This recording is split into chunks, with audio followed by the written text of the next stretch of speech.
Okay, I thought I'd begin this blog with this picture um, of the Independence Temple property. It was taken by George Anderson in 1907, and there's a caption. This is off of the church website, in case you're wondering. There's a caption with this that's interesting. It says Independence, Missouri, which is the Jackson County seat, was the point of departure for those traveling west along the Santa Fe, Oregon, and California trails in 1830 and 1840s. In June 1831, Joseph Smith and other church leaders traveled to Kirtland, Ohio, to Jackson County to determine where the Latter-day Saints should gather together and begin to build up Zion. In response to his prayer, "Where will thy temple stand?" the prophet received revelations identifying Independence, Missouri as the place.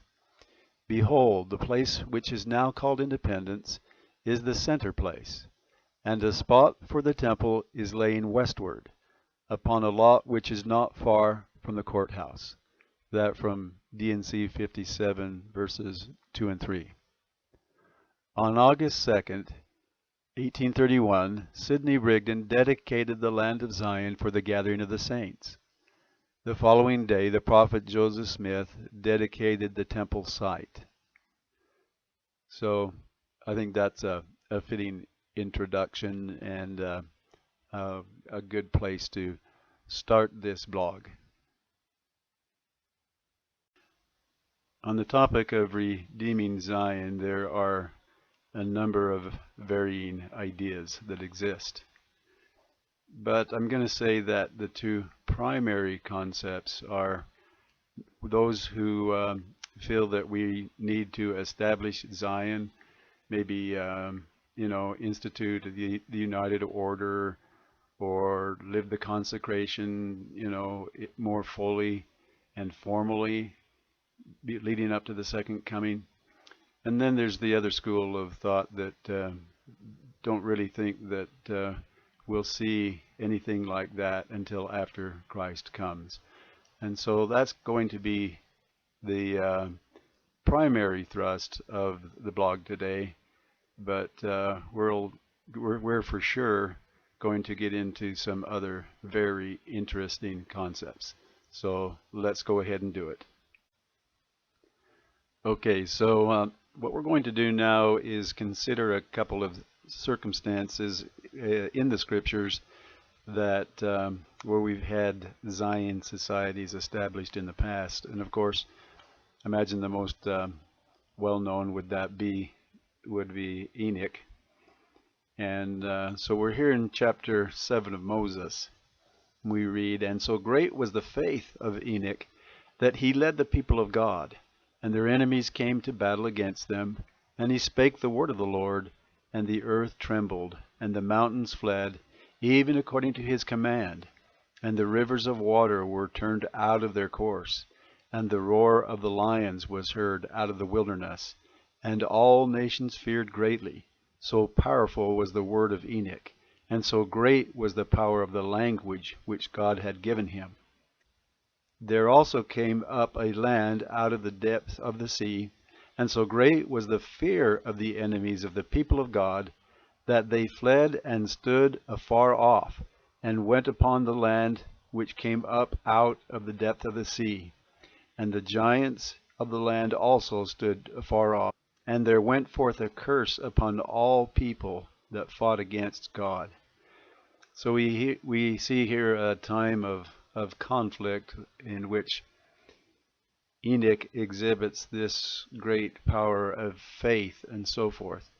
And then there's this interesting transition here. It says, "And from that time forth there were wars and bloodshed among them.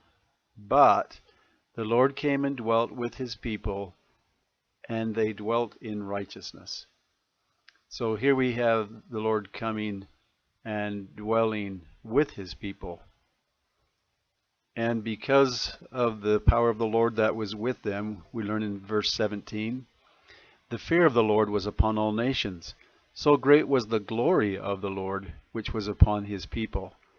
And the Lord blessed the land, and they were blessed upon the mountains and upon the high places, and did flourish.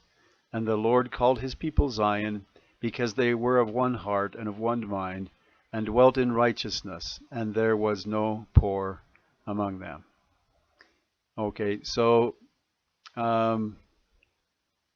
it turns out that in verse 19 we learn that it was after this time, after the Lord came and dwelt with his people, that Enoch builds this city, even Zion. So there's your sequence. The Zion is not built first in this case, but rather the Lord comes and dwells among his people, and then Zion is built. And in verse 21 we read, "And lo, Zion in process of time was taken up into heaven." And we also learned that this Zion, this city of Enoch, was the Lord's abode, or his tabernacle, which we'll read more of in the future. Okay, the other example that we're going to use here is the Book of Mormon. They did achieve a Zion society, but they did not achieve it before the Savior came to them. In fact, great destruction came upon their society. The more wicked were destroyed, and then Christ came to those who were better and were therefore preserved.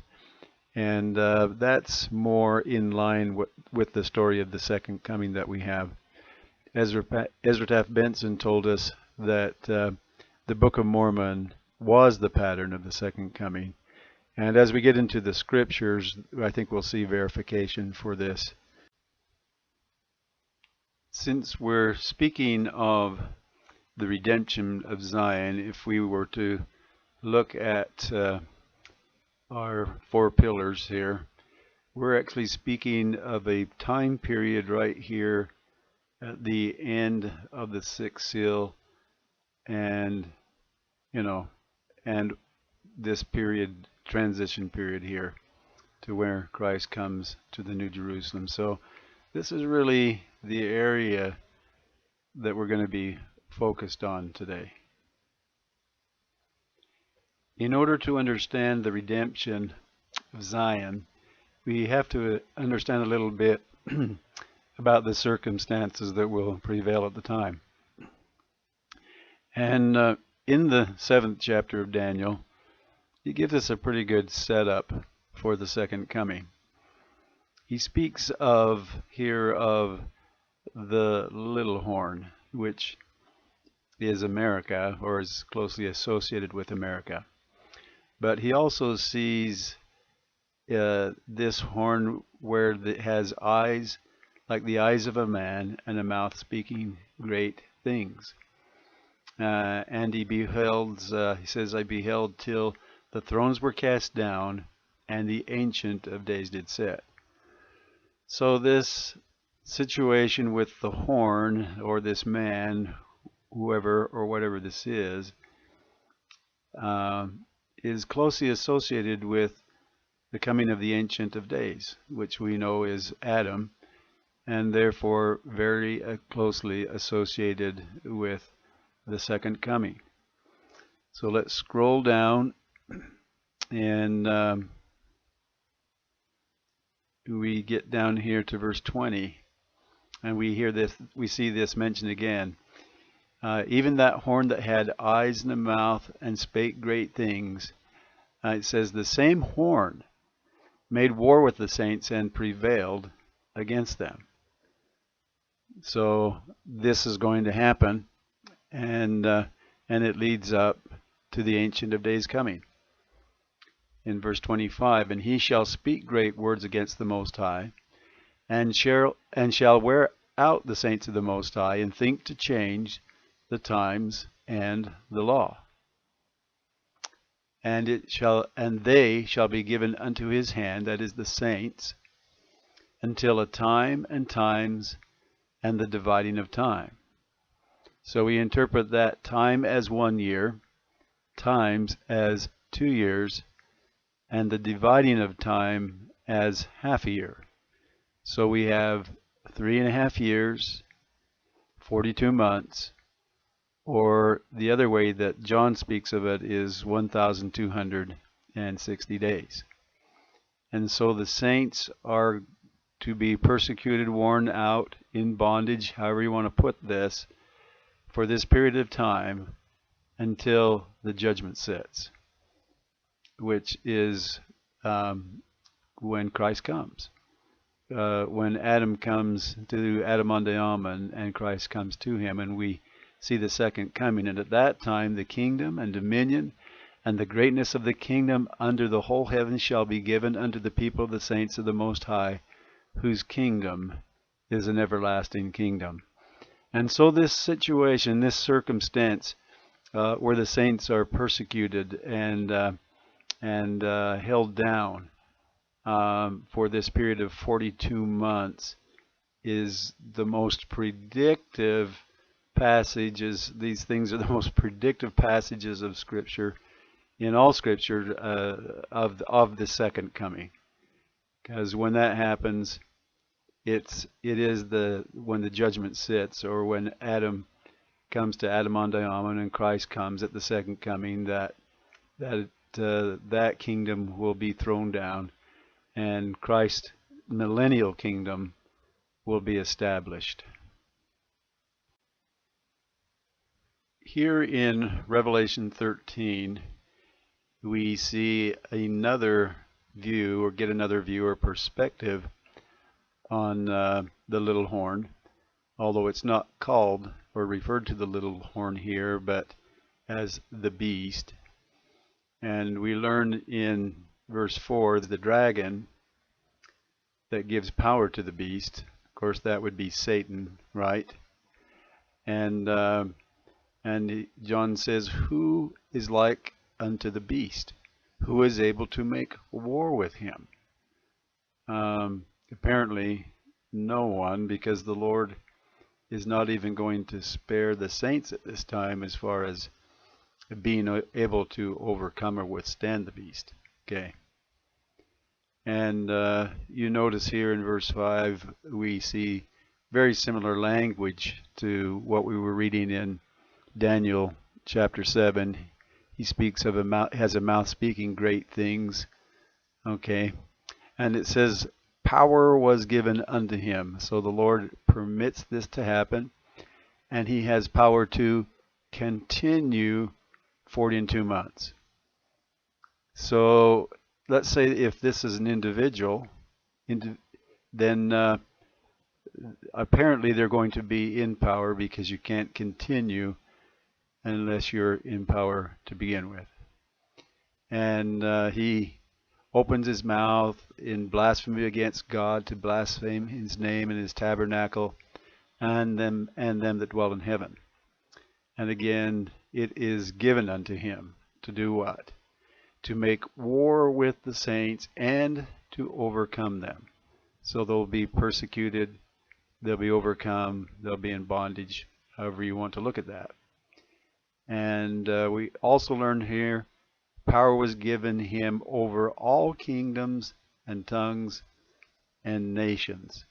So this little horn, is America, but apparently they are involved with international powers, because what we're seeing here, evidenced by this little phrase, is that this is actually a global cabal. So when the saints go under the power of the little horn, or the beast, as we learn here in Revelation 13, we can expect this global cabal to really begin to flex their muscles and exercise control. But its power or its time is limited by the Lord to 42 months.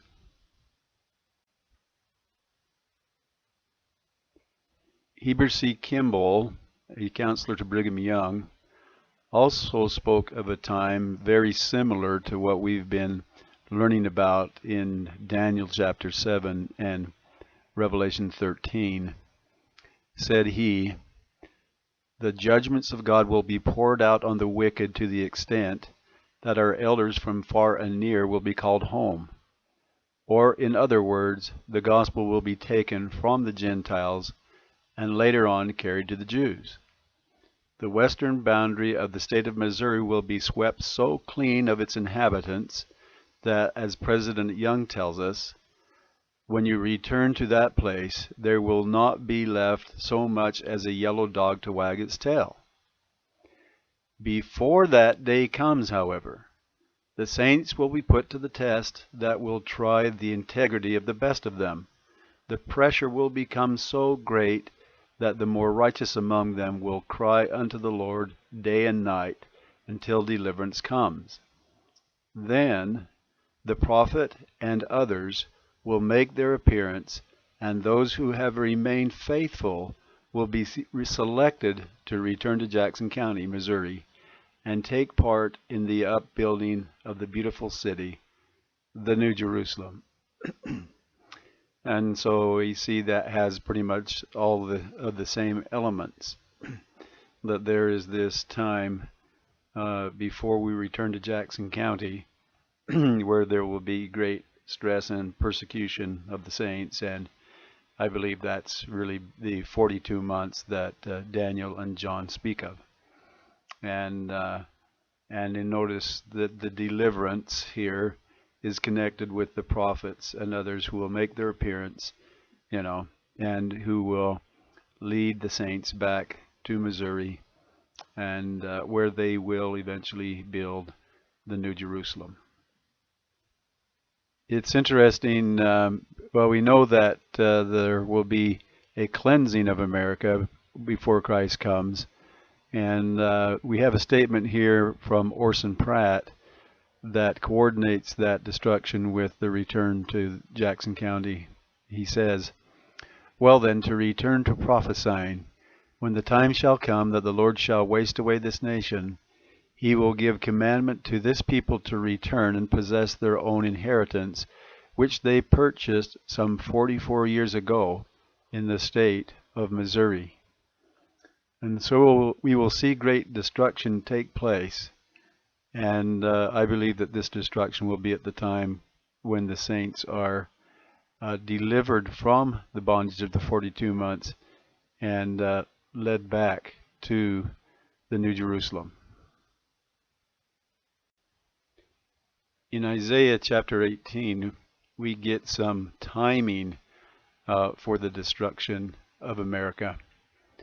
Orson Pratt explained that that Isaiah was seeing this land shadowing with wings, and what he was seeing was North and South America, and to him it looked like a great bird. And so this is a prophecy of what will happen to this nation shadowing with wings in the latter days. It's a nation to be scattered and peeled, a nation meted out and trodden down, whose lands and rivers have spoiled. And yet it is America, and it is where the gospel is proclaimed forth from the latter days. And it says, "When he shall lighten up an ensign on the mountains, and when he bloweth the trump, hear ye." And so the gospel, as we know, goes forth from America. But then she is to get her due eventually. And so in verse 5 we find out about this. And Isaiah compares it to a pruning. He says, "For the harvest, when the bud is perfect, and the sour grape is ripening in the flower." So in the springtime, okay. "He shall both cut off the sprigs with pruning hooks, and take away and cut down the branches." So there's this pruning, and it's pretty severe and it's pretty sudden. From verse 6, they shall be left together unto the fowls of the mountains, and to the beasts of the earth, and the fowls shall summer upon them, and the beasts of the earth shall winter upon them. And so this sudden destruction will happen swiftly, and so swiftly that the dead will not be able to be buried. And of course it commences in the spring, which makes perfect sense because the Lord is going to have to lead his saints back to Jackson County, and he will deliver them from bondage, which we'll learn about in a little bit. But that gives the Lord the summer months to lead the saints back to Jackson County for his coming to the New Jerusalem. And then in verse 7, in that time shall the present be brought unto the Lord of hosts of the people. So out of this nation comes a present of a people to the Lord, which are the saints, from this land scattered and peeled, a nation meted out and trodden underfoot, whose lands and rivers are spoiled. And where does he take this people? It says, to the place of the name of the Lord of hosts, the Mount Zion. So the saints are to be delivered to Mount Zion, and the deliverance, which is the destruction of the Gentiles, commences in the spring. Here we are in D&C 103, where the Lord is speaking of the eventual deliverance of the saints, and of course the Lord knew when this would take place and how much time would transpire before it actually came about. But he says, behold, I say unto you, the redemption of Zion must needs come by power. Okay? It would be the Lord's power, not ours. He says, therefore I will raise up unto my people a man who shall lead them like as Moses led the children of Israel. Okay? Ye are the children of Israel, and all the seed of Abraham. So, as he did with Abraham and the children of Israel, so he will do with us. And we must needs be led out of bondage by power and a stretched out arm. It says, as your fathers were led at the first, even so shall the redemption of Zion be. So the Israelites were anciently led, and so it is going to be with us. He says, I say not unto you as I said unto your fathers, mine angels shall go up before you, but not my presence. The Lord is saying that he will send his angels before the children of Israel, but not his presence. But in our day, it's a different situation. He says, but I say unto you, mine angels shall go up before you, and also my presence. And what? Ye shall possess the goodly land. We're talking about the New Jerusalem, the area of the New Jerusalem, Jackson County, where the temple and the city will be built. And so the Lord is going to come to the saints, and he's going to lead them back to Jackson County. Here we have a statement that given by the prophet Joseph Smith that is completely consistent with what we just read in D&C 103. Said the prophet, this people will go into the Rocky Mountains. They will there build temples to the Most High. They will raise up a posterity there, and the Latter-day Saints who dwell in those mountains shall stand in the flesh until the coming of the Son of Man. The Son of Man will come to them while in the Rocky Mountains. And so this was it's what's going to happen, isn't it? The Lord is going to come to the saints in the Rocky Mountains, and we learn here from D&C 103 that when he does so, he'll come with a purpose, and that purpose will be to lead the saints back to Jackson County, where they shall possess the goodly land. So after the Lord leads the saints back to Jackson County, which, as we mentioned, the destruction will take place in the spring, which will be the freeing of the saints, and most likely that will, because it will follow the pattern of when God led the children of Israel out of Egypt. It'll most likely commence with the Passover as well. And so that will happen in the spring. And then there will be those summer months for the saints to return back to Jackson County, led there by the Lord. And so let's go to Joseph Smith Matthew here, and we sort of pick it up, and we'll see what will happen at the second coming itself. After the abomination of desolation, okay? And immediately after the tribulation of those days, or the abomination of desolation, the destruction, which will happen, that we mentioned from Isaiah 18, okay? He says, the sun shall be darkened, and the moon shall not give her light, and the stars shall fall from heaven, and the powers of heaven shall be shaken. And then we learn about the generation that will see these things, but then in verse 36 we get back to what it was speaking about up here. After the tribulation of those days, and the powers of heaven shall be shaken.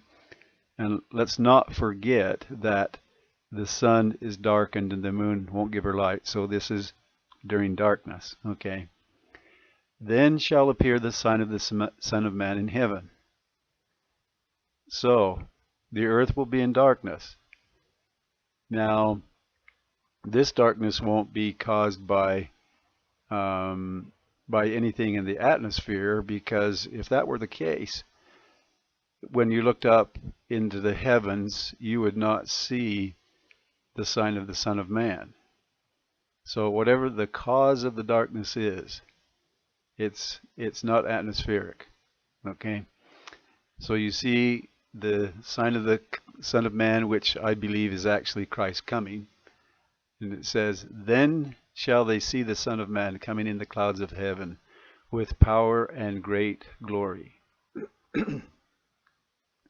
And what happens?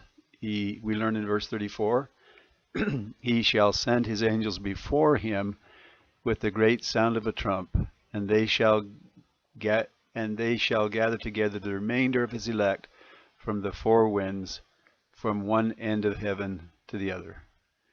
And so those saints who were not able to make the trek, who may be in other parts of the world, the angels go before him, so that they are at the location of, we're going to say, Adam when Christ actually comes. And so you see the gathering of the saints really isn't complete until just barely before Christ comes. It's already dark. The sign is being given. The sign of the Son of Man is manifest in the heavens. And then angels go and complete that gathering. And of course, the New Jerusalem is to be built by the gathering of the saints. And so when is there any time for the New Jerusalem to be built before Christ comes? There just isn't any. There's no time for that. So there we will see destruction. He will lead the saints back to Jackson County, and in the fall, probably the Feast of Tabernacles is when Christ will come, and of course Zion will then be redeemed. In JST Luke 17, we get this information also about the saints being gathered by angels from the four corners of the earth, and it's really clear what it's talking about here. This makes it so much easier to understand. but we're not really here for that purpose so much as we are to pick up this phrase right here, which we don't have in the other accounts. But it says, pick it up with verse 38. This he spake, signifying the gathering of his saints and of angels descending and gathering the remainder unto them, the one from the bed, the other from the grinding, the other from the field, whithersoever he listeth. So, and this, of course, is during the darkness. And then we get this phrase right here. For verily there shall be a new heaven and a new earth.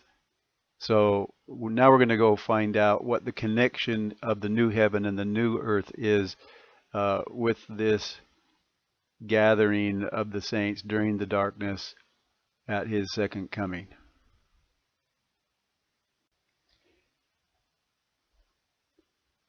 Here we are at Revelation 21, and we're going to learn about the new heaven and the new earth that we were just reading about in Luke 17, JST Luke 17. And I saw a new heaven and a new earth, for the first heaven and the first earth were passed away, and there was no more sea. And I, John, saw the holy city, New Jerusalem, coming down from God out of heaven, prepared as a bride and adorned for her husband. So this is the city of Enoch, which comes with him at this time, and descends out of heaven, and is also a bride at the second coming. Verse 3, and I heard a great voice out of heaven saying, Behold, the tabernacle of God is with men, and he will dwell with them, and they shall be his people, and God himself shall be with them, and be their God. And God shall wipe away all tears from their eyes, and there shall be no more death, neither sorrow, nor crying, neither shall there be any more pain, for the former things shall pass away.